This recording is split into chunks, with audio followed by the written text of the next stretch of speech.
हुआ काजल? आखिर थक हार कर तुम्हें मेरे सामने घुटने टेकने ही पड़े ना काजल।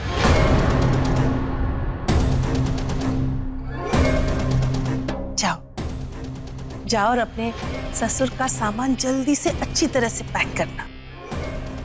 वक्त बहुत कम है बेटा।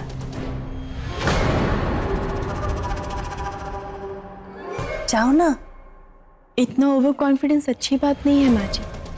शायद आपने वो कहावत नहीं सुनी होगी, 100 सुनार की 1 लोहार की। रस्सी जल गई लेकिन बल नहीं गई। बोलने तो इसे कामिनी, अगर इसकी बातों से कुछ होता तो आज इस घर की मालकिन वो होती, मैं नहीं। क्यों? बिल्कुल सही कह रही हैं। एनीवेज, मुझे पापा के कपड़े और दवाइयाँ पैक करनी है। आप में से कोई आ रहा है मेरी हेल्प के लिए? अरे हाँ, हम है ना। क्यों कामनी जी, भाई जिसको निकालने के लिए इतनी मेहनत की है उसका सामान बांधने के लिए थोड़ा और मेहनत कर लेते। हाँ हाँ हरीश जी, क्यों नहीं, चलिए। आइए आइए, आप भी आइए, चलिए आइए।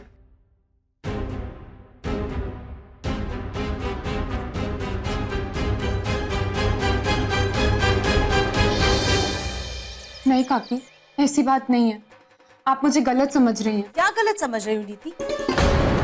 एक तो शादी के पहले ही तुम प्रेग्नेंट हो गई, जिसकी वजह से विनय की शादी जबरदस्ती तुम्हारे साथ करवानी पड़ी, और अब कोई बाहर वाला आदमी आकर हमारे विनय को उटपटांग बोल रहा है। अरे उस लड़के की हिम्मत कैसे हुई हमारे विनय के बारे में ये बकवास करने की?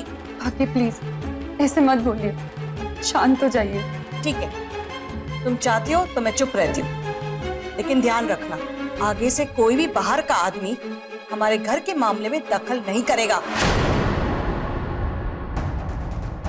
जी संजना, मेरी बात तो सुनो।